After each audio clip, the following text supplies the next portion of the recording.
Hello, ನಮಸ್ಕಾರ ಸ್ನೇಹಿತರೆ. ಇವತ್ತಿನ ವಿಡಿಯೋದಲ್ಲಿ MS ವರ್ಡ್ನಲ್ಲಿ ಓಪನ್ ಆಗುವಂಥ ಟ್ಯಾಬ್ಸ್ಗಳ ಬಗ್ಗೆ ತಿಳಿದುಕೊಳ್ಳೋಣ. ಬನ್ನಿ ಸ್ನೇಹಿತರೆ.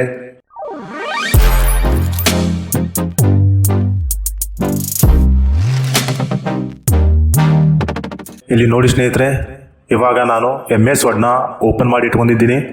ಮೇಲೆ ಕಾಣಿಸ್ತಾ ಇದೆಯಲ್ಲ, ಇವೆಲ್ಲ MS ವರ್ಡ್ನಲ್ಲಿ ಓಪನ್ ಆಗುವಂಥ ಟ್ಯಾಬ್ಸ್ಗಳು. MS ವರ್ಡ್ನಲ್ಲಿ ಮೊದಲಿಗೆ ಬಂದ್ಬಿಟ್ಟು ಓಪನ್ ಆಗುವಂಥ ಟ್ಯಾಬ್ಸ್ ಅಂದರೆ ಹೋಮ್ ಟ್ಯಾಬ್ ಅಂತೇಳಿ. ಹೋಮ್ನಲ್ಲಿ ಓಪನ್ ಆಗುವಂಥ ಕಮಾಂಡ್ ಗ್ರೂಪ್ಗಳು ಇರ್ತವೆ ಸ್ನೇಹಿತರೆ. ನೆನಪಲ್ಲಿ ಇಟ್ಕೊಳ್ಳಿ ಸ್ನೇಹಿತರೆ, ಹೋಮ್ನಲ್ಲಿ ಕಮಾಂಡ್ ಗ್ರೂಪ್ಗಳು ಓಪನ್ ಆಗ್ತವೆ. ಹೋಮ್ನಲ್ಲಿ ಬರುವಂಥ ಕಮಾಂಡ್ ಗ್ರೂಪ್ಗಳು ಯಾವ್ಯಾವ ಅಂದರೆ Clifford, font, paragraph, style, editing ಅಂತ ಹೇಳಿ 5 ಕಮಾಂಡ್ ಗ್ರೂಪ್ಗಳು ಓಪನ್ ಆಗ್ತವೆ ಸ್ನೇಹಿತರೆ.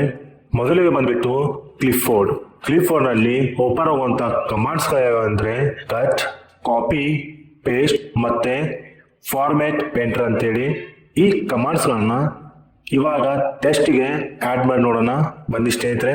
ನೋಡಿ ಸ್ನೇಹಿತರೆ, ಮೊದಲಿಗೆ ನಾವು ಯಾವುದೇ ಕಮಾಂಡ್ ನ ಆಡ್ ಮಾಡ್ಬೇಕಂದಾಗ ಫಸ್ಟ್ ಏನಾಗಿರ್ಬೇಕಪ್ಪ ಅಂದ್ರೆ ಟೆಸ್ಟ್ ಗಳನ್ನ ಸೆಲೆಕ್ಟ್ ಮಾಡ್ಕೊಂಡಿರ್ಬೇಕು. ಇವಾಗ ಟೆಸ್ಟ್ ನ ಸೆಲೆಕ್ಟ್ ಮಾಡ್ಕೋತಾ ಇದ್ದೀನಿ. ಟೆಸ್ಟ್ ನ ಸೆಲೆಕ್ಟ್ ಮಾಡ್ಕೋಬೇಕಂದಾಗ ನಿಮ್ ಮೌಸ್ ನಲ್ಲಿರುವಂತ ಲೆಫ್ಟ್ ಕೀ ನಾವು ಒತ್ತಿಡಿದು ನಿಮಗೆ ಎಷ್ಟು ಟೆಸ್ಟ್ ನ ಸೆಲೆಕ್ಟ್ ಮಾಡ್ಕೋಬೇಕಂತಾರಲ್ಲ ಅಷ್ಟನ್ನ ಲಿಮಿಟ್ ಏನ್ ಮಾಡಿ ಮೌಸ್ ನ ಡ್ರ್ಯಾಗ್ ಮಾಡಿ ಅಲ್ಲೇನಾಗುತ್ತೆ ಟೆಸ್ಟ್ ಸೆಲೆಕ್ಟ್ ಆಗುತ್ತೆ ಸ್ನೇಹಿತರೆ. ಟೆಸ್ಟ್ ಸೆಲೆಕ್ಟ್ ಆದ್ಮೇಲೆ ಫಸ್ಟ್ ಮೊದಲಿಗೆ ಬಂದ್ಬಿಟ್ಟು ಕ್ಲಿಫೋರ್ಡ್ ನಲ್ಲಿ ಕಟ್ ಅಂತಿದೆ. ಕಟ್ ಅಂದ್ರೆ ರಿಮೂವ್ ದಿ ಟೆಸ್ಟ್ ಅಂತ ಹೇಳ್ತೀವಿ ಸ್ನೇಹಿತರೆ. ಟೆಸ್ಟ್ ನ ಇಲ್ಲಿಂದ ಏನ್ ಮಾಡ್ತೀವಿ, ರಿಮೂವ್ ನ ಮಾಡ್ತೀವಿ. ಸೆಕೆಂಡ್ ಒನ್ ಬಂದ್ಬಿಟ್ಟು ನೋಡಿ ಸ್ನೇಹಿತರೆ, ತೋರಿಸ್ತಾ ಇದ್ದೀನಿ ಇಲ್ಲಿ ನಿಮಗೆ. ನೋಡಿ, ನಾ ಏನ್ ಮಾಡಿದೆ, ಸೆಲೆಕ್ಟ್ ಮಾಡ್ಕೊಂಡಂತ ಒಂದು ಟೆಸ್ಟ್ ನ ಏನ್ ಮಾಡಿದೆ, ಇಲ್ಲಿಂದ ಡಿಲೀಟ್ ಮಾಡಿದೆ. ಓಕೆ, ಅಂದ್ರೆ ಕಟ್ ಮಾಡಿದೆ. ಓಕೆ, ಅದೇ ಟೆಸ್ಟ್ ಮತ್ತೆ ನಮಗೆ ರಿಪೀಟ್ ಬೇಕಂದಾಗ ನಾ ಏನ್ ಮಾಡ್ತಾ ಇದ್ದೀನಿ, ಇಲ್ಲಿ ಪೇಸ್ಟ್ ಅಂತ ಹೋಗ್ತಾ ಇದ್ದೀನಿ ಸ್ನೇಹಿತರೆ. ನೋಡಿ, ಅದೇ ಟೆಸ್ಟ್ ರಿಪೀಟ್ ಆಗ್ತಾ ಇದೆ.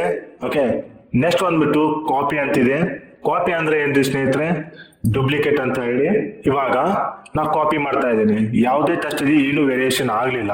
ನೋಡಿ ಸ್ನೇಹಿತರೆ, ಚೆಕ್ ಮಾಡ್ಕೊಳ್ಬೇಕಾದ್ರೆ ಯಾವುದೇ ಟೆಸ್ಟ್ ಅಲ್ಲಿ ವೇರಿಯೇಷನ್ ಆಗ್ತಾ ಇಲ್ಲ. ಇವಾಗ ಏನಾಯ್ತು, ಏನು ಟೆಸ್ಟ್ ನ ಸೆಲೆಕ್ಟ್ ಮಾಡ್ಕೊ ಅದೇನಾಯ್ತು, ಇಲ್ಲಿ ಕಾಪಿ ಆಗಿದೆ. ನೀವು ಮತ್ತೆ ಅದನ್ನ ಬೇರೆ ಕಡೆ ಬೇಕಂದ್ರೆ ನೀವೇನ್ ಮಾಡಿ ಪೇಸ್ಟ್ ಮಾಡಿ, ಅಂದ್ರೆ ಈ ಟೆಸ್ಟ್ ನೀವು ಮಾಡಿ ಡೂಪ್ಲಿಕೇಟ್ ಆಗುತ್ತೆ ಅಂತ ಅರ್ಥ. ನೆಕ್ಸ್ಟ್ ಬರ್ತೇವೆ ಸ್ನೇಹಿತರೆ ಫಾರ್ಮ್ಯಾಟ್ ಪೇಂಟರ್ ಅಂತ ಹೇಳಿ. ಈ ಫಾರ್ಮ್ಯಾಟ್ ಪೇಂಟರ್ ನ ಹೇಳ್ಕೊಡೋಕ್ಕಿಂತ ಮೊದಲು ನಾವು ಫಾಂಟ್ ಕಮಾಂಡ್ ಗ್ರೂಪ್ ನ ತಿಳಿದುಕೊಳ್ಳೋಣ. ಫಸ್ಟ್ ಒಂದು ಫಾಂಟ್ ಕಮಾಂಡ್ ಗ್ರೂಪ್ ನಲ್ಲಿ ಫಸ್ಟ್ ಒಂದು ಬರುತ್ತೆ ಫಾಂಟ್ ಸ್ಟೈಲ್ ಅಂತ ಹೇಳಿ ಸ್ನೇಹಿತರೆ. ನಾ ಮತ್ತೆ ಟೆಸ್ಟ್ ನ ಸೆಲೆಕ್ಟ್ ಮಾಡ್ಕೊಳ್ಳೋದೇನೆ ಇಲ್ಲಿ ತೋರ್ತೀನಿ ಫಾಂಟ್ ಸ್ಟೈಲ್. ನೋಡಿ ಸ್ನೇಹಿತರೆ, ನಿಮ್ಗೆ ಯಾವ ತರ ಸ್ಟೈಲ್ ಬೇಕಲ್ಲ ಆ ತರ ಸ್ಟೈಲ್ ನೀವು ನೋಡಿ ಟೆಸ್ಟ್ ಗೆ ಕೊಡ್ಬೋದು. ಇವಾಗ ನೋಡಿ ಸ್ಟೈಲ್ ಮೇಲಿನ ಟೆಸ್ಟ್ ಚೇಂಜ್ ಆಗಿದೆ ಮತ್ತು ಕೆಳಗಿನ ಟೆಸ್ಟ್ ಏನಾಗಿದೆ, ಮೊದಲಿನ ತರ ಇದೆ. ನಾವು ಯಾವ್ದೇ ಟೆಸ್ಟ್ ನ ಸೆಲೆಕ್ಟ್ ಮಾಡ್ಕೋತೀವಲ್ಲ ಆ ಟೆಸ್ಟ್ ಮಾತ್ರ ಏನಾಗುತ್ತೆ ಇಲ್ಲಿ ಎಡಿಟ್ ಆಗ್ತಾ ಇರುತ್ತೆ, ಅಂದ್ರೆ ಚೇಂಜ್ ಆಗ್ತಾ ಇರುತ್ತೆ ಅಂತ ಹೇಳಿ. ನೆಕ್ಸ್ಟ್ ಬರುತ್ತೆ ಫಾಂಟ್ ಸೈಜ್ ಅಂತ ಹೇಳಿ. ನೋಡಿ ಸ್ನೇಹಿತರೆ, ಅಕ್ಷರಗಳು ಏನಾಗ್ತವೆ, ದೊಡ್ಡದಾಗ್ತಾ ಇದಾವೆ. ಇದಕ್ಕಂತ ನಾವು ಫಾಂಟ್ ಸೈಜ್ ಅಂತ ಹೇಳಿ. ನೆಕ್ಸ್ಟ್ ಗ್ರೋ ಫಾಂಟ್ ಅಂತ ಹೇಳಿ. ನೋಡಿ ಸ್ನೇಹಿತರೆ, ಗ್ರೋ ಫಾಂಟ್ ಅಂದ್ರೆ ಒಂದೊಂದೇ ಸ್ಟೆಪ್ ನ ಏನ್ ಮಾಡ್ತಾ ಇದೀವಿ ನಾವು, ಟೆಸ್ಟ್ ನ ಇನ್ಕ್ರೀಸ್ ಮಾಡ್ತಾ ಇದೀವಿ, ಅಂದ್ರೆ ದೊಡ್ಡದ್ ಮಾಡ್ತಾ ಇದೀವಿ. ನೆಕ್ಸ್ಟ್ ಬರುತ್ತೆ ಸ್ಟ್ರಿಂಗ್ ಫಾಂಟ್ ಅಂತ ಹೇಳಿ. ಒಂದೊಂದೇ ಸ್ಟೆಪ್ ನ ಏನ್ ಮಾಡ್ತಾ ಇದೀವಿ ನಾವು, ಟೆಸ್ಟ್ ನ ಸಣ್ಣ ಮಾಡ್ತಾ ಇದೀವಿ, ಅಂದ್ರೆ ಸ್ಮಾಲ್ ಮಾಡ್ತಾ ಇದೀವಿ. ನೆಕ್ಸ್ಟ್ ಬರುತ್ತೆ ಚೇಂಜ್ ಕೇಸಸ್ ಅಂತ ಹೇಳಿ. ನೋಡಿ ಸ್ನೇಹಿತರೆ, ಚೇಂಜ್ ಕೇಸಸ್ ತುಂಬಾ ಇಂಪಾರ್ಟೆಂಟ್ ಆಗಿರುತ್ತೆ. ಇವಾಗ ಚೇಂಜ್ ಕೇಸಸ್ ಅಲ್ಲಿ 5 ಕೇಸಸ್ ಓಪನ್ ಆಗ್ತವೆ ಸ್ನೇಹಿತರೆ. ನೆನಪಿಟ್ಟುಕೊಳ್ಳಿ, ಚೇಂಜ್ ಕೇಸಸ್ ಅಲ್ಲಿ 5 ಕೇಸಸ್ ಓಪನ್ ಆಗ್ತವೆ. ಫಸ್ಟ್ ಒಂದು ಬರುತ್ತೆ sentence case, lower case, upper case, capitalise each word and toggle case ಅಂತ ಹೇಳಿ. ಫಸ್ಟ್ ಒಂದು ಬರುತ್ತೆ ಸೆಂಟೆನ್ಸ್ ಕೇಸ್ ಅಂತ ಹೇಳಿ. ನಾವು ಯಾವುದೇ ವರ್ಡ್ ನ ಟೈಪಿಂಗ್ ಮಾಡೋದ್ ಮೊದಲೇ ಅಕ್ಷರನ ಏನ್ ಮಾಡ್ತೀವಿ, ಕ್ಯಾಪಿಟಲ್ ಆಗಿ ಟೈಪಿಂಗ್ ಮಾಡಿದ್ರೆ ನಾವೇನಂತ ಹೇಳೋದಕ್ಕೆ ಸೆಂಟೆನ್ಸ್ ಕೇಸ್ ಅಂತ ಹೇಳ್ತೀವಿ. ಸೆಕೆಂಡ್ ಒಂದು ಬಂದ್ಬಿಟ್ಟು ಲೋವರ್ ಕೇಸ್. ನೋಡಿ ಸ್ನೇಹಿತರೆ, ಎಲ್ಲಾ ವರ್ಡ್ ನ ನಾವೇನ್ ಮಾಡ್ತೀವಿ, ಸ್ಮಾಲ್ ಮಾಡ್ಬೇಕಂದಾಗ, ಅಂದ್ರೆ ಕ್ಯಾಪಿಟಲ್ ಇದ್ದು ವರ್ಡ್ ನ ನಾವೇನ್ ಮಾಡ್ತೀವಿ, ಸ್ಮಾಲ್ ಮಾಡ್ಬೇಕಂದಾಗ ನಾವೇನ್ ಮಾಡ್ತೀವಿ, ಲೋವರ್ ಕೇಸ್ ನ ಯೂಸ್ ಮಾಡ್ತೀವಿ. Next upper case. ಎಲ್ಲಾ ವರ್ಡ್ ನ ನಾವೇನ್ ಮಾಡ್ಬೇಕು, ಕ್ಯಾಪಿಟಲ್ ಮಾಡ್ಬೇಕಂದಾಗ ನಾವೇನ್ ಮಾಡ್ತೀವಿ, ಅಪ್ಪರ್ ಕೇಸ್ ನ ಯೂಸ್ ಮಾಡ್ತೀವಿ. Next capitalise each word. ನೋಡಿ ಸ್ನೇಹಿತರೆ, ಅಲ್ಲಿ ಹೇಳ್ತಾ ಇದೆ ಪ್ರತಿಯೊಂದು ವರ್ಡ್ ನ ಮೊದಲನೇ ಅಕ್ಷರ ಏನಾಗಿರ್ಬೇಕು, ಕ್ಯಾಪಿಟಲ್ ಆಗಿರ್ಬೇಕಂತ ಹೇಳಿ. ಕ್ಯಾಪಿಟಲೈಸ್ ಈಚ್ ವರ್ಡ್, ಪ್ರತಿಯೊಂದು ವರ್ಡ್ ನ ಮೊದಲನೇ ಅಕ್ಷರ ಆಗಿರುತ್ತೆ, ಕ್ಯಾಪಿಟಲ್ ಆಗಿರುತ್ತೆ ಅಂತ ಹೇಳಿ. ಟೂಗಲ್ ಕೇಸ್, ಇದು ಕ್ಯಾಪಿಟಲೈಸ್ ಈಚ್ ವರ್ಡ್ ನ ಉಲ್ಟಾ ಆಗುತ್ತೆ ಸ್ನೇಹಿತರೆ, ಟೂಗಲ್ ಕೇಸ್ ಅಂತ ಹೇಳಿ. ಓಕೆ, ಮೊದಲೇ ಅಕ್ಷರ ಸ್ಮಾಲ್, ಉಳಿದಿದ್ದಲ್ಲ ಏನಾಗುತ್ತೆ, ಕ್ಯಾಪಿಟಲ್ ಆಗಿರುತ್ತೆ. ನೆಕ್ಸ್ಟ್ ಬರುತ್ತೆ ಸ್ನೇಹಿತರೆ ಕ್ಲಿಯರ್ ಆಲ್ ಫಾರ್ಮೇಟಿಂಗ್ ಅಂತ ಹೇಳಿ. ಓಕೆ, ಇಲ್ಲಿ ನೋಡಿ ಸ್ನೇಹಿತರೆ, ತೋರಿಸ್ತಾ ಇದೆ ರಿಮೂವ್ ಆಲ್ ಫಾರ್ಮೇಟಿಂಗ್. ನೀವು ಏನನ್ನ ಟೆಸ್ಟ್ ಗೆ ಆಡ್ ಮಾಡಿರ್ತೀರಾ ಅಂದ್ರೆ ಯಾವುದೇ ಸ್ಟೈಲ್ ನ ನೀವು ಆಡ್ ಮಾಡಿರ್ತಾರಲ್ಲ ಅವನ್ನೆಲ್ಲ ನಾವು ರಿಮೂವ್ ಮಾಡ್ಬೇಕಂದಾಗ ಏನ್ ಮಾಡ್ತೀವಿ ಕ್ಲಿಯರ್ ಆಲ್ ಫಾರ್ಮ್ಯಾಟ್ ನ ತೋತೀವಿ ಸ್ನೇಹಿತರೆ. ನೋಡ್ಬೋದು ಇಲ್ಲಿ ನೀವು ಎಲ್ಲಾ ವರ್ಡ್ ಏನಾಯ್ತು ಮೊದಲೇ ತರ ನಾವು ಯಾವ ತರ ಟೈಪಿಂಗ್ ಮಾಡಿದ್ವಲ್ಲ ಅದೇ ತರ ರಿಪೀಟ್ ಆಗಿದೆ. ಅದಕ್ಕಂತ ನಾವು ಕ್ಲಿಯರ್ ಆಲ್ ಫಾರ್ಮ್ಯಾಟಿಂಗ್ ಅಂತ ಹೇಳ್ತೀವಿ. ನೆಕ್ಸ್ಟ್ ಸ್ನೇಹಿತರೆ ಬೋಲ್ಡ್ ಅಂತ ದಪ್ಪ ಅಕ್ಷರ ಅಂತ ಹೇಳಿ ಮೊದಲೇ ಏನಾಗುತ್ತೆ ಎಲ್ಲಾ ವರ್ಡ್ನ ನಾವು ಸ್ವಲ್ಪ ಹೈಲೈಟ್ ಆಗಿ ತೋರಿಸ್ಬೇಕಂದಾಗ ನಾವು ಏನ್ ಮಾಡ್ತೀವಿ ಅದನ್ನ ಒಳ್ಳೆ ದಪ್ಪ ಅಕ್ಷರ ಮಾಡ್ತೀವಿ. ನೆಕ್ಸ್ಟ್ ಬೇಡ ಮೇಲೆ ಕ್ಲಿಕ್ ಮಾಡಿ ಸ್ನೇಹಿತರೆ ಇಟ್ಯಾಲಿಕ್ ಓರೆ ಅಕ್ಷರ ಅಂದ್ರೆ ಒಂದ್ ಕಡೆ ಬಾಕೊಳ್ತವೆ ರೆಸ್ಟ್ಗಳು ಅದಕ್ಕೆ ನಾವು ಇಟ್ಯಾಲಿಕ್ ಅಂತ ಹೇಳ್ತೀವಿ. ನೆಕ್ಸ್ಟ್ ಅಂಡರ್ಲೈನ್ ಕೆಳ ಲೈನ್ ಬರೋಕ್ ನಾವು ಸ್ನೇಹಿತರೆ ಅಂಡರ್ಲೈನ್ ಅಂತೀವಿ. ನೆಕ್ಸ್ಟ್ ಸ್ಟ್ರೈಕ್ ಥ್ರೂ ವರ್ಡ್ಗೆ ಮಿಡ್ ಲೈನ್ ಕೊಡೋಕೆ ಹೇಳ್ತೀವಿ ಸ್ಟ್ರೈಕ್ ಥ್ರೂ ಅಂತ ಹೇಳ್ತೀವಿ ಸ್ನೇಹಿತರೆ. ನೆಕ್ಸ್ಟ್ ಬಂದ್ಬಿಟ್ಟು ಸ್ನೇಹಿತರೆ ಸಬ್ಸ್ಕ್ರಿಪ್ಟ್ ಅಂತ ಹೇಳಿ ಇವಾಗ ನಾನು ಇಲ್ಲೊಂದು ಟೆಸ್ಟ್ ಹಾಕೋತಾ ಇದ್ದೀನಿ ಸ್ನೇಹಿತರೆ. ಇಲ್ಲೊಂದು ಟೆಸ್ಟ್ ನ ಹಾಕೊಂಡ್ರೆ ಸ್ನೇಹಿತರೆ ನಾನು H2O ಅಂತ ಹೇಳಿ ಈ ಟೆಸ್ಟ್ ನ ಸ್ವಲ್ಪ ನಾನು ಇನ್ಕ್ರೀಸ್ ಮಾಡ್ಕೋತೀನಿ ಒಂದು ಸ್ವಲ್ಪ ಟೆಸ್ಟ್ ನ ದೊಡ್ಡದು ಮಾಡ್ಕೋತೀನಿ. ಇವಾಗ ನೋಡಿ ಸ್ನೇಹಿತರೆ ದೊಡ್ಡದಾಯ್ತು ಟೆಸ್ಟ್. ಇಲ್ಲಿ ಬಂದ್ಬಿಟ್ಟು ಇವಾಗ ನಾವು H2O ಆಗ್ಬೇಕು ಇದು. ಓಕೆ H2 ಆಗ್ಬೇಕು 2 ಏನಾಗಬೇಕು H ನ ಕೆಳಗಡೆ ಬರಬೇಕು. ಅಂದಾಗ ನಾವು ಮಾಡ್ತೀವಿ H ನ ಕೆಳಗಡೆ ಬರಬೇಕು. 2 ಮಾತ್ರ ಸೆಲೆಕ್ಟ್ ಮಾಡ್ಕೋತೀನಿ. ಯಾವ್ದ ನಾವು ಎಡಿಟ್ ಮಾಡ್ಬೇಕಲ್ಲ ಆ ಸಬ್ಜೆಕ್ಟ್ ನ ಮಾತ್ರ ಅಥವಾ ಆ ವರ್ಡ್ ನ ಮಾತ್ರ ಏನ್ ಮಾಡ್ಕೋಬೇಕು ಸೆಲೆಕ್ಟ್ ಮಾಡ್ಕೋಬೇಕಾಗುತ್ತೆ ಸ್ನೇಹಿತರೆ. ಇಲ್ಲಿ ಇವಾಗ ನೋಡಿ ಸಬ್ಸ್ಕ್ರಿಪ್ಟ್ ನ ಕ್ಲಿಕ್ ಮಾಡಿದೆ ಏನಾಯ್ತು H ನ ಕೆಳಗೆ ಏನಾಯ್ತು 2 ಬಂತು ಸ್ನೇಹಿತರೆ. ಇವಾಗ ಅದನ್ನ ನಾವು ಓದ್ಬೋದು H2O ಅಂತ ಹೇಳಿ. ನೆಕ್ಸ್ಟ್ ಸ್ನೇಹಿತರೆ ಅದೇ ನಿಮಗೆ ಸ್ಕ್ವೇರ್ ರೂಪದಾಗ ಬೇಕಂದಾಗ ಅಂದ್ರೆ ಘಾತಾಂಕ ರೂಪದಾಗ ಬೇಕಂದಾಗ ನಾವೇನ್ ಮಾಡ್ತೀವಿ ಸೂಪರ್ ಸ್ಕ್ರಿಪ್ಟ್ ನ ಯೂಸ್ ಮಾಡ್ತೀವಿ ಸ್ನೇಹಿತರೆ. ಓಕೆ ನೋಡ್ಕೊಳ್ಳಿ ಸ್ನೇಹಿತರೆ ಸಬ್ಸ್ಕ್ರಿಪ್ಟ್ ಮತ್ತು ಸೂಪರ್ ಸ್ಕ್ರಿಪ್ಟ್. ಓಕೆ ನೆಕ್ಸ್ಟ್ ಬಂದ್ಬಿಟ್ಟು ಸ್ನೇಹಿತರೆ ಟೆಕ್ಸ್ಟ್ ಎಫೆಕ್ಟ್ ನ ಯೂಸ್ ಮಾಡ್ತೇವೆ ಸ್ನೇಹಿತರೆ. ಟೆಕ್ಸ್ಟ್ ಎಫೆಕ್ಟ್ ಅಂದ್ರೆ ಟೆಕ್ಸ್ಟ್ ನ ನಾವು ಎಡಿಟ್ ಮಾಡೋದಂತ ಹೇಳಿ ಇವಾಗ ಲೈಕ್ ಟೆಕ್ಸ್ಟ್ ನೀವು ಶಾಡೋ ಕೊಡೋದಾಗಿರ್ಬೋದು ಅಥವಾ ರಿಫ್ಲೆಕ್ಷನ್ ಕೊಡೋದಾಗಿರ್ಬೋದು ಅಥವಾ ಟೆಕ್ಸ್ಟ್ ನ ಔಟ್ಲೈನ್ ಬಾರ್ಡರ್ ಕೊಡೋದಾಗಿರ್ಬೋದು ಇವನ್ನೆಲ್ಲ ಏನ್ ಮಾಡ್ತಾನೋ ಟೆಕ್ಸ್ಟ್ ಎಫೆಕ್ಟ್ ನಲ್ಲಿ ಮಾಡ್ತೀವಿ ಸ್ನೇಹಿತರೆ. ನೆಕ್ಸ್ಟ್ ಬಂದ್ಬಿಟ್ಟು text highlight colour. Okay text highlight colour open ಆಗುತ್ತೆ. ಇವಾಗ ನೋಡ್ಕೋಬಹುದು ಟೆಸ್ಟ್ ನ ಸೆಲೆಕ್ಟ್ ಮಾಡ್ಕೋಬೇಕು. ಟೆಸ್ಟ್ ನ ಹೈಲೈಟ್ ಕಲರ್ ನ ಕೊಡ್ತಾ ಇದ್ದೀನಿ ಇಲ್ಲಿ ನೋಡಿ ಸ್ನೇಹಿತರೆ. ಇದಕ್ಕಂತ ನಾವು ಟೆಕ್ಸ್ಟ್ ಹೈಲೈಟ್ ಕಲರ್ ಅಂತ ಹೇಳಿ. ನೆಕ್ಸ್ಟ್ ಬಂದ್ಬಿಟ್ಟು ಫಾಂಟ್ ಕಲರ್ ಅಂತ ಹೇಳಿ. ಫಾಂಟ್ ಕಲರ್ ಅಂತ ಅಕ್ಷರಗಳು ನಾವು ಕಲರ್ ಕೊಡೋಕೆ ನಾವು ಅಂತೀವಿ ಸ್ನೇಹಿತರೆ ಫಾಂಟ್ ಕಲರ್ಸ್ ಅಂತ ಹೇಳ್ತೀವಿ. ಇವಾಗ ನೋಡಿ ಫಾಂಟ್ ಕಲರ್ ಆಗಿದೆ. ನೀವು ಯಾವ್ದು ಬೇಕಾದ್ರೆ ಕಲರ್ ಕೊಟ್ಕೋಬಹುದು. ನೆಕ್ಸ್ಟ್ ಸ್ನೇಹಿತರೆ ಇಲ್ಲೊಂದು ನಾವು ಬಿಟ್ಟಿದ್ದೆ ಫಾರ್ಮೇಟಿಂಗ್ ಪೇಂಟರ್ ಅಂತ ಹೇಳಿ. ಓಕೆ ಯಾವ್ದು ಯಾವ ತರ ನಾವು ಯೂಸ್ ಮಾಡ್ಬೇಕಂತ ಹೇಳ್ತಾ ಇದ್ದೀನಿ ನೋಡಿ ಸ್ನೇಹಿತರೆ. ಇವಾಗ ನಾನು ಏನ್ ಮಾಡ್ತಾ ಇದ್ದೀನಿ ಇಲ್ಲಿ ಒಂದು ವರ್ಡ್ ನ ಸೆಲೆಕ್ಟ್ ಮಾಡ್ಕೊತಾ ಇದ್ದೀನಿ. ಆ ವರ್ಡ್ಗೆ ನಾನು ಏನ್ ಮಾಡ್ತಾ ಇದ್ದೀನಿ ಫಾಂಟ್ ಸ್ಟೈಲ್ ನ ಕೊಡ್ತಾ ಇದ್ದೀನಿ. ಓಕೆ ಫಾಂಟ್ ಇನ್ಕ್ರೀಸ್ ಮಾಡ್ತಾ ಇದ್ದೀನಿ. ನೆಕ್ಸ್ಟ್ ಅದಕ್ಕೆ ಫಾಂಟ್ ಕಲರ್ ನ ಕೊಡ್ತಾ ಇದ್ದೀನಿ ಸ್ನೇಹಿತರೆ. ಇವಾಗ ಇದೇ ತರ ಸ್ಟೈಲು ಇದೇ ತರ ಕಲರು ಇದೇ ತರ ಫಾಂಟ್ ಏನ್ ಬೇಕು ನನಗೆ ನೆಕ್ಸ್ಟ್ ಒಂದು ವರ್ಡ್ ಬೇಕಂದಾಗ ಫಾರ್ ಎಕ್ಸಾಂಪಲ್ ನಾ ಇಲ್ಲೊಂದು ಡಾಕ್ಯುಮೆಂಟ್ ಅನ್ನ ಸೆಲೆಕ್ಟ್ ಮಾಡ್ಕೊಂಡಿದ್ದೀನಿ. ಈ ಡಾಕ್ಯುಮೆಂಟ್ ಅನ್ನೋದು ವರ್ಡ್ ನ ನಾವು ಬೇರೆ ಕಡೆ ಸೇಮ್ ಇದೇ ತರ ಬೇಕಂದಾಗ ನಾ ಏನ್ ಮಾಡ್ತಾ ಇದ್ದೀನಿ ಯಾವ್ದಾದ್ರು ವರ್ಡ್ ಆಗಿರ್ಬೋದು ಡಾಕ್ಯುಮೆಂಟ್ ಅಂತೇನಿಲ್ಲ ಯಾವ್ದಾದ್ರು ವರ್ಡ್ ನೀವೇನ್ ಮಾಡ್ಕೋಬಹುದು ಈ ತರ ಫಾರ್ಮೆಟ್ ನೀವು ಪೇಸ್ಟ್ ಮಾಡಬಹುದು. ನೋಡಿ ಸ್ನೇಹಿತರೆ ಕಟ್ ಕಾಪಿ ಪೇಸ್ಟ್ ನಿಮ್ಗೆ ಅರ್ಥ ಆಗಿದೆ ಅನ್ಕೊಂಡಿದೀನಿ. ಇವಾಗ ಫಾರ್ಮೇಟ್ ಪೇಂಟರ್ ಅಂದ್ರೆ ಕಟ್ ಕಾಪಿ ಪೇಸ್ಟ್ ಅಂದ್ರೆ ಏನ್ ಮಾಡಿದ್ರೆ ಸ್ನೇಹಿತರೆ ಇವಾಗ ನಾವು ಕಾಪಿ ಮಾಡಿದ್ರೆ ಎಲ್ಲಾ ಟೆಸ್ಟ್ ಏನಾಗುತ್ತೆ ಕಾಪಿ ಆಗುತ್ತೆ. ಬಟ್ ಇಲ್ಲಿ ಫಾರ್ಮೇಟ್ ಪೇಂಟರ್ ನಲ್ಲಿ ಏನಾಗುತ್ತೆ ಟೆಸ್ಟ್ ಕೊಟ್ಟಂತ ಫಾರ್ಮೇಟಿಂಗ್ ಮಾತ್ರ ಏನಾಗುತ್ತೆ ಇಲ್ಲಿ ಕಾಪಿ ಆಗುತ್ತೆ. ನಾವ್ ಯಾವ್ದು ಟೆಸ್ಟ್ ಕೊಡ್ತೇವಲ್ಲ ಆ ಟೆಸ್ಟ್ ಕೊಟ್ಟಂತ ಫಾರ್ಮೇಟಿಂಗ್ ಮಾತ್ರ ಏನಾಗುತ್ತೆ ಇಲ್ಲಿ ಕಾಪಿ ಆಗುತ್ತೆ ಸ್ನೇಹಿತರೆ. ನೋಡಿ ನಾ ಕಾಪಿ ಮಾಡ್ಕೊತಾ ಇದ್ದೀನಿ ಫಾರ್ಮೇಟ್ ಪೇಂಟರ್ ಅಂತ ಕೊಟ್ಟೆ. ಇಲ್ಲಿ ನಾವು ಫಾರ್ಮೇಟ್ ಪೇಂಟರ್ ಅಂತ ಕೊಟ್ಟು ನಾ ಏನ್ ಮಾಡ್ತಾ ಇದ್ದೀನಿ ಬೇರೆ ಟೆಸ್ಟ್ ಏನ್ ಮಾಡ್ತಾ ಇದ್ದೀನಿ ಪೇಸ್ಟ್ ಮಾಡ್ತಾ ಇದ್ದೀನಿ. ನೋಡಿ ಸ್ನೇಹಿತರೆ ಈ ತರ ನಾವು ಫಾರ್ಮೇಟ್ ಪೇಂಟರ್ ನ ಯೂಸ್ ಮಾಡ್ತೀವಿ. ನೆಕ್ಸ್ಟ್ ಒನ್ ಬಂದ್ಬಿಟ್ಟು ಪ್ಯಾರಾಗ್ರಾಫ್ ಕಮಾಂಡ್ ಗ್ರೂಪ್ ಸ್ನೇಹಿತರೆ. ಪ್ಯಾರಾಗ್ರಾಫ್ ನಲ್ಲಿ ಫಸ್ಟ್ ಒನ್ ಬಂದ್ಬಿಟ್ಟು ಬುಲೆಟ್ಸ್ ಅಂತ ಇರುತ್ತೆ. ಬುಲೆಟ್ಸ್ ಅಂದ್ರೆ ಅಂಶ ಸೂಚಕಗಳು ಅಂತ ಹೇಳಿ ಸ್ನೇಹಿತರೆ. ಇವಾಗ ನೀವೇನಾದ್ರೂ ಟೆಸ್ಟ್ ನ ಬರಿಬೇಕಂದಾಗ ನಿಮಗೇನಂತಾರೆ ಪಾಯಿಂಟ್ ಮಾಡಿ ಬರೀರಿ ಅಥವಾ ಪಾಯಿಂಟ್ ಮಾಡಿ ನೀವು ಟೈಪ್ ಮಾಡಿ ಅಂತ ಹೇಳ್ತಾರೆ. ಅವಾಗ ನಾವು ಪಾಯಿಂಟ್ ಮಾಡಿ ಯಾವ ತರ ಬರೆಯೋದು ಅಥವಾ ಪಾಯಿಂಟ್ ಮಾಡಿ ಯಾವ ತರ ಟೈಪ್ ಮಾಡೋದು ಅಂದಾಗ ನೋಡಿ ಇಲ್ಲಿ ನಾವು ಬುಲೆಟ್ಸ್ ನ ಯೂಸ್ ಮಾಡ್ತೀವಿ. ನಾವು ಪಾಯಿಂಟ್ ಮಾಡಿ ಬರಿಬೇಕಂದಾಗ ಏನ್ ಮಾಡ್ತೀವಿ ಬುಲೆಟ್ಸ್ ನ ಯೂಸ್ ಮಾಡ್ತೀವಿ ಸ್ನೇಹಿತರೆ. ನೆಕ್ಸ್ಟ್ ನೀವು ನಂಬರ್ ಮುಖಾಂತರ ಬರೀತಿರಂದಾಗ ಅಥವಾ ನಂಬರ್ ಮುಖಾಂತರ ನೀವು ಟೈಪ್ ಮಾಡ್ತಿರಂದಾಗ ನಂಬರಿಂಗ್ ನ ತಗೋತೀವಿ. ನಮ್ ನಂಬರ್ ಮತ್ತು ಬುಲೆಟ್ಸ್ ಬೇಡ ನಮ್ಗೆ ರೋಮನ್ಸ್ ಆಗಿರ್ಬೋದು ಅಥವಾ ಆರ್ಟಿಕಲ್ ಆಗಿರ್ಬೋದು ಈ ತರ ನೀವು ಬುಲೆಟ್ಸ್ ಬೇಕಂದಾಗ ನಾವೇನ್ ಮಾಡ್ತೀವಿ ಇಲ್ಲಿ ಮಲ್ಟಿ ಲೆವೆಲ್ ಲಿಸ್ಟ್ ಅಂತ ಇದೆ ಸ್ನೇಹಿತರೆ. ಈ ಮಲ್ಟಿ ಲೆವೆಲ್ ಲಿಸ್ಟ್ ನ ತಗೋತೀವಿ. ಈ ಮಲ್ಟಿ ಲೆವೆಲ್ ಲಿಸ್ಟ್ ನಲ್ಲಿ ನೋಡಿ ಸ್ನೇಹಿತರೆ ಬುಲೆಟ್ಸ್ ಆಗಿರ್ಬೋದು ನಂಬರಿಂಗ್ ಆಗಿರ್ಬೋದು ಅಥವಾ ರೋಮನ್ಸ್ ಆಗಿರ್ಬೋದು ಇವೆಲ್ಲ ಇರ್ತವೆ. ಇವನ್ ಸಹ ನೀವೇನ್ ಮಾಡ್ಕೋಬಹುದು ಯೂಸ್ ಮಾಡ್ಕೋಬಹುದು ಸ್ನೇಹಿತರೆ. ನೆಕ್ಸ್ಟ್ ಒನ್ ಬಂದ್ಬಿಟ್ಟು ಡಿಕ್ರೀಸ್ ಇಂಡೆಂಟ್. ಓಕೆ ನೀವು ಯಾವ್ದಾದ್ರು ಟೆಸ್ಟ್ ನ ಸೆಲೆಕ್ಟ್ ಮಾಡ್ಕೊಳ್ಳಿ ಸ್ನೇಹಿತರೆ. ಫಸ್ಟ್ ನಾವು ಟೆಸ್ಟ್ ನ ಸೆಲೆಕ್ಟ್ ಮಾಡ್ಕೊಳ್ಳೋಣ. ಸೆಲೆಕ್ಟ್ ಮಾಡ್ಕೊಂಡು ಡಿಕ್ರೀಸ್ ಇಂಡೆಂಟ್ ಮತ್ತು ಇನ್ಕ್ರೀಸ್ ಇಂಡೆಂಟ್ ಅಂತ ಹೇಳ್ತೀವಿ. ನೀವು ಟೆಸ್ಟ್ ನ ಒನ್ ಸೈಡ್ ಹೋಗ್ಬೇಕಂದಾಗ ನಾವೇನ್ ಮಾಡ್ತೀವಿ ಇನ್ಕ್ರೀಸ್ ಇಂಡೆಂಟ್ ಮಾಡ್ಕೋತೀವಿ. ಟೆಸ್ಟ್ ನ ನೀವು ಲೆಫ್ಟ್ ಸೈಡ್ ತರಬೇಕಂದಾಗ ನಾವೇನ್ ಮಾಡ್ತೀವಿ ಡಿಕ್ರೀಸ್ ಇಂಡೆಂಟ್ ನ ಮಾಡ್ಕೋತೀವಿ ಸ್ನೇಹಿತರೆ.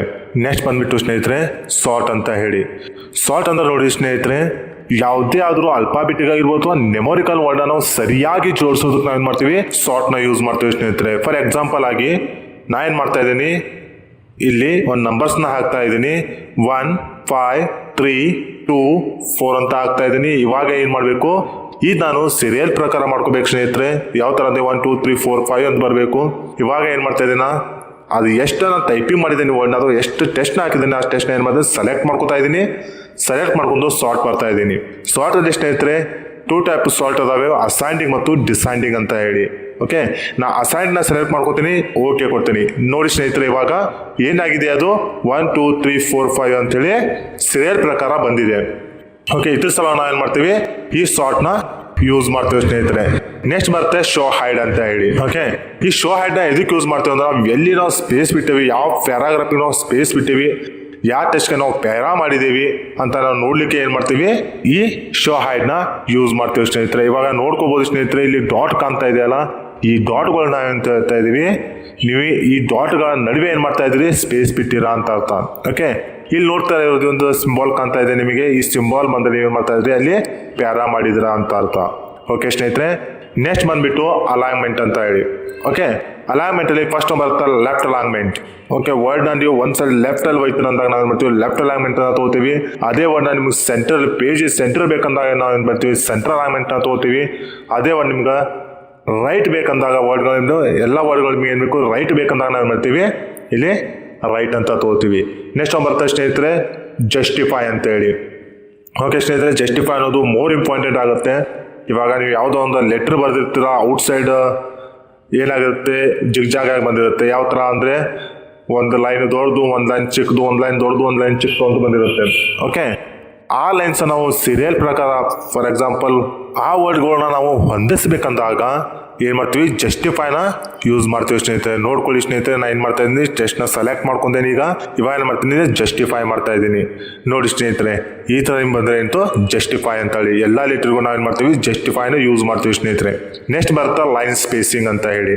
ಓಕೆ, ಇವಾಗ ನಾವು ಈ ವರ್ಡ್ಗಳ ನಡುವೆ ಅಂದರೆ ಈ ಲೈನ್ಗಳ ನಡುವೆ ಎಷ್ಟು ಸ್ಪೇಸ್ ಬೇಕು ನಮಗೆ, ಆ ಸ್ಪೇಸ್ನ ನಾವು ತಗೋಬೇಕಂತ ಏನು ಮಾಡ್ತೀವಿ, ನಾವು ಲೈನ್ ಸ್ಪೇಸ್ನ ಯೂಸ್ ಮಾಡ್ತೀವಿ ಸ್ನೇಹಿತರೆ. ನೆಕ್ಸ್ಟ್ ಒಂದು ಬಂದ್ಬಿಟ್ಟು ಶೇಡಿಂಗ್. ವರ್ಡ್ಗಳ ಹಿಂದೆ ಬ್ಯಾಕ್ಗ್ರೌಂಡ್ ಕಲರ್ ನಾವು ಕೊಡ್ಬೇಕಂದಾಗ ನಾವೇನು ಮಾಡ್ತೀವಿ, ಶೇಡಿಂಗ್ನ ಯೂಸ್ ಮಾಡ್ತೀವಿ ಸ್ನೇಹಿತರೆ. ನೋಡ್ಕೊಳ್ಳಿ ಬೇಕಾದ್ರೆ ನಾ ಏನು ಮಾಡ್ತಾ ಇದ್ದೀನಿ, ಟೆಸ್ಟ್ನ ಸೆಲೆಕ್ಟ್ ಮಾಡ್ತಾ ಇದ್ದೀನಿ. ಇವಾಗ ಒಂದು ಕಲರ್ ಕೊಡ್ತಾ ಇದ್ದೀನಿ, ಇದು ಬ್ಯಾಕ್ಗ್ರೌಂಡ್ ಕಲರ್ ಕೊಡ್ತಾ ಇದ್ದೀನಿ. ನೆಕ್ಸ್ಟ್ ಒಂದು ಬಂದ್ಬಿಟ್ಟು ಸ್ನೇಹಿತರೆ ಬಾಟಮ್ ಬಾರ್ಡರ್ ಅಂತ ಹೇಳಿ.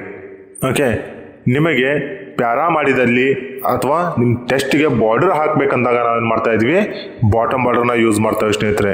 ನೋಡಿ ಸ್ನೇಹಿತರೆ, ನಾವು ಬಾರ್ಡರ್ ಟೆಸ್ಟ್ಗೆ ಬಾರ್ಡರ್ ಹಾಕಬೇಕಂದಾಗ ಏನು ಮಾಡ್ತೀವಿ, ಬಾಟಮ್ ಬಾರ್ಡರ್ನ ಯೂಸ್ ಮಾಡ್ತೀವಿ. ನೆಕ್ಸ್ಟ್ ಒಂದು ಬಂದ್ಬಿಟ್ಟು style. Okay, style command group ಇದೆ ಸ್ನೇಹಿತರೆ.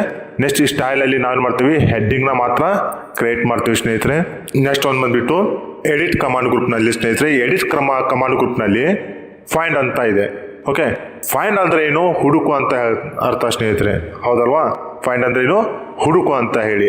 ಇವಾಗ ಫಾರ್ ಎಕ್ಸಾಂಪಲ್ ನಾನು ಏನು ಮಾಡ್ತಾ ಇದ್ದೀನಿ, ಒಂದು ಟೆಸ್ಟ್ನ ಬರೆದಿದ್ದೀನಿ ಇಲ್ಲಿ, ಅದೊಂದು ಟೆಸ್ಟನ್ನು ಟೈಪಿಂಗ್ ಮಾಡ್ಕೊಂಡಿದ್ದೀನಿ. ಈ ಟೆಸ್ಟ್ನಲ್ಲಿ ಕೆಲವೊಂದು ವರ್ಡ್ಗಳನ್ನ ನಾನು ಮಾಡಬೇಕು, ಫೈಂಡ್ ಮಾಡಬೇಕು ಅಂತ ಹುಡುಕಬೇಕು. ಇವಾಗ ಫಾರ್ ಎಕ್ಸಾಂಪಲ್ ಡಾಕ್ಯುಮೆಂಟ್ ಅಂತಿದೆ, ಈ ಡಾಕ್ಯುಮೆಂಟ್ ಅನ್ನೋ ವರ್ಡ್ಗಳು ಎಷ್ಟಿದಾವೆ ಈ ಪ್ಯಾರಾಗ್ರಾಫಲ್ಲಿ ಅಥವಾ ಈ ಟೆಸ್ಟಲ್ಲಿ ಡಾಕ್ಯುಮೆಂಟ್ ಅನ್ನೋ ವರ್ಡ್ ಎಷ್ಟಿದೆ ಅನ್ನೋದು ನಮಗೆ ಗೊತ್ತಿಲ್ಲ. ಅವಾಗ ಏನು ಮಾಡ್ತಾ ಇದ್ದೀನಿ, ನಾನು ಫೈಂಡ್ನ ತಗೋತಾ ಇದ್ದೀನಿ. ಫೈಂಡ್ ಅಲ್ಲಿ ನೋಡಿ ಸ್ನೇಹಿತರೆ, ಫೈಂಡ್ ಅಂತ ನಾವು ಕ್ಲಿಕ್ ಮಾಡಿದಾಗ ಈ ಥರ ನಿಮಗೆ ಓಪನ್ ಆಗುತ್ತೆ. ಇಲ್ಲಿ ನೀವು ಯಾವ ವರ್ಡ್ನ ಸರ್ಚ್ ಮಾಡ್ತಾ ಇದ್ದೀರಲ್ಲ, ಆ ವರ್ಡ್ನ ಏನು ಮಾಡ್ಬೇಕು, ಇಲ್ಲಿ ನೀವು ಹಾಕಬೇಕು. ಫಾರ್ ಎಕ್ಸಾಂಪಲ್ ನಾವು ಡಾಕ್ಯುಮೆಂಟ್ ಹಾಕ್ತಾ ಇದ್ದೀನಿ, ಡಾಕ್ಯುಮೆಂಟ್ ಅಂತ ಹಾಕಿದೆ. ಅವಾಗ ನೋಡಿ ಸ್ನೇಹಿತರೆ, ಎಷ್ಟು ಡಾಕ್ಯುಮೆಂಟ್ ಅಂತ ವರ್ಡ್ ನಿಮ್ಮ ಪ್ಯಾರಾಗ್ರಾಫಲ್ಲಿ ಅವೈಲಬಲ್ ಇದೆ ಅಂತ ತೋರಿಸ್ತಾ ಇದೆ.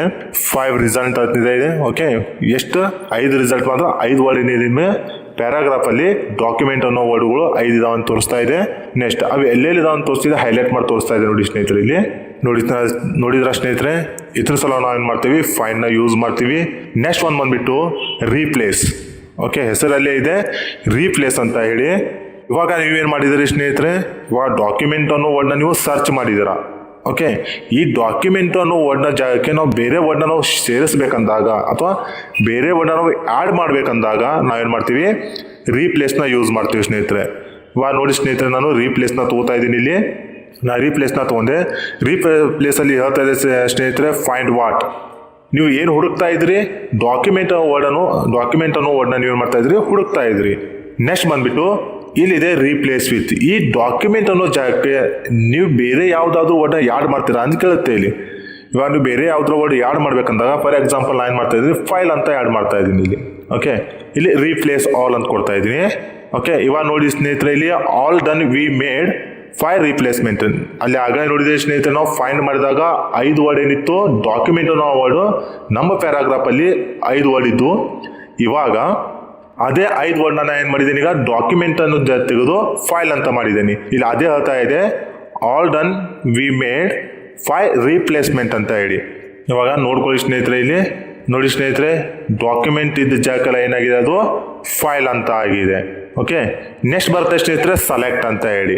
Okay, select all. ನೀವೆಲ್ಲ ವರ್ಡ್ನ ಸೆಲೆಕ್ಟ್ ಮಾಡ್ಕೋತೀರ ಅಂದಾಗ ನಾವೇನು ಮಾಡ್ತೀವಿ, ಸೆಲೆಕ್ಟ್ ಆಲ್ ಅಂತ ಮಾಡ್ಕೋತೀವಿ ಸ್ನೇಹಿತರೆ. ಓಕೆ, ಇದಿಷ್ಟು ಹೋಮ್ ಟ್ಯಾಬ್ನಲ್ಲಿ ಬರುವಂಥ ಕಮಾಂಡ್ ಗ್ರೂಪ್ಗಳು ಮತ್ತು ಕಮಾಂಡ್ಸ್ಗಳು ಸ್ನೇಹಿತರೆ. ವಿಡಿಯೋ ಅರ್ಥ ಆಗಿದೆ ಅನ್ಕೋತೀನಿ ಸ್ನೇಹಿತರೆ ನಿಮಗೆ. ಇಷ್ಟು MS ವರ್ಡ್ನಲ್ಲಿ ಹೋಮ್ ಟ್ಯಾಬ್ನಲ್ಲಿ ಓಪನ್ ಆಗುವಂಥ ಕಮಾಂಡ್ ಗ್ರೂಪ್ ಮತ್ತು ಕಮಾಂಡ್ಸ್ಗಳ ಬಗ್ಗೆ ಇವತ್ತಿನ ಕ್ಲಾಸಲ್ಲಿ ಹೇಳಿದ್ದೇನೆ ಸ್ನೇಹಿತರೆ. ವಿಡಿಯೋ ಇಷ್ಟ ಆದರೆ ಲೈಕ್ ಮಾಡಿ. ನೀವು ಲೈಕ್ ಮಾಡೋದ್ರಿಂದ ಈ ವಿಡಿಯೋ ಹೆಚ್ಚಿನ ಜನಕ್ಕೆ ರೀಚ್ ಆಗುತ್ತೆ. ಸಬ್ಸ್ಕ್ರೈಬ್ ಮಾಡಿಕೊಂಡು ನಮಗೆ ಸಪೋರ್ಟ್ ಮಾಡಿ. ವಿಡಿಯೋ ಹೇಗನ್ನಿಸ್ತಂತ ಕಮೆಂಟ್ ಮೂಲಕ ನಮಗೆ ತಿಳಿಸಿ ಸ್ನೇಹಿತರೆ.